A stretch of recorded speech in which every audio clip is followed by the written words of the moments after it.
ഇത് റംബുട്ടാൻ വരിക്ക സാധാ. ഇത് സപ്പോട്ട കൊച്ചുതൈ.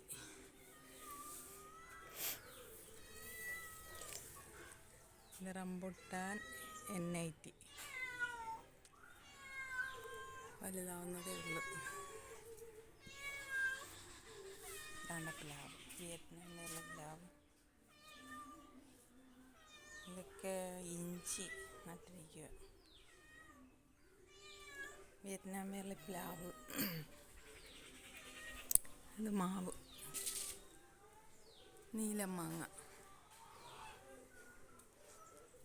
ഇത് ബ്ലാത്തി.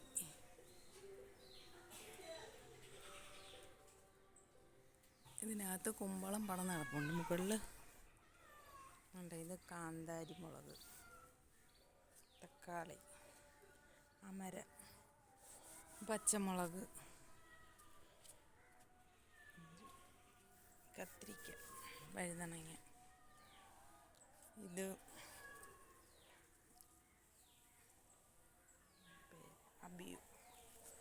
അബിയുവിൻ്റെ മരം, ഡ്രാഗൺ ഫ്രൂട്ട്, തക്കാളി, മരം. ഇതെല്ലാ ഐറ്റംസ് തന്നെ. നാരകം,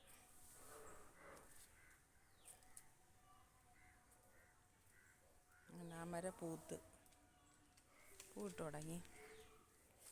തക്കാളിയിലും കാ പിടിച്ചു, പിച്ചി കുറേ പിടിച്ച്. അവക്കാട് വലുതായിട്ട് പൊങ്ങുന്നില്ല. പാവൽ, കുടംപുളി. ഇത് കത്തിരിക്ക, വലിയ കത്തിരിക്ക, കുറേ പിച്ചി എടുത്തു. ഇത് ഒട്ടുമാവ്, കുളമ്പി മാവ് എന്നൊക്കെ പറയും. ഇത് കൂഴ, റംബുട്ടാൻ കൂഴ പിടിച്ചു തുടങ്ങിയതേ ഉള്ളൂ. ഇതെല്ലാം സപ്പോട്ട ഇങ്ങനെ പടന്ന് പന്തലിച്ച് ഇഷ്ടം പോലെ കായുമായിട്ട് കിടപ്പുണ്ട്. ഇത് അത്തിയുടെ വിത്ത് തൈ മേടിച്ച് വെച്ചതാ, പിടിക്കുമെന്ന് അറിയത്തില്ല. സപ്പോട്ട. പിന്നെ വേറെ റംബുട്ടാൻ താഴെ നിൽപ്പുണ്ട്. ഇത് കപ്പ, റെഡ് ലേഡി കപ്പ അരിയിട്ട് പിടിപ്പിച്ചതാണ്. ഇത്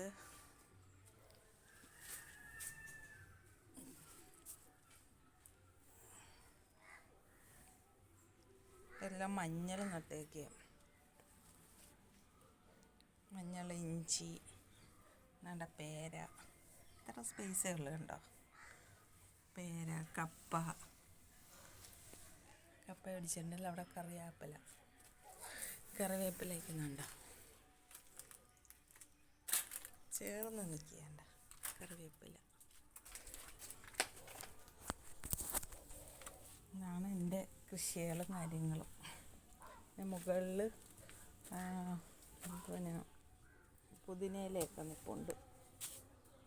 ഡ്രാഗൺ ഫ്രൂട്ടുണ്ട്. ചെടികളൊക്കെ കുറവാണ്. ചെടികളൊക്കെ അത് ഇത്രയേ ഉള്ളൂ. ബാക്കിയെല്ലാം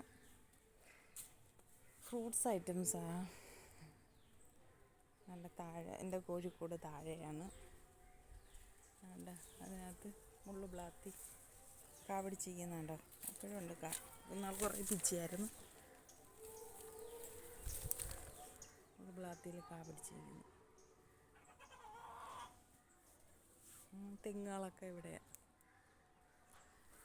ഇത് എന്തോ എൻ്റെ പേര്, ലിമ്പി മരം.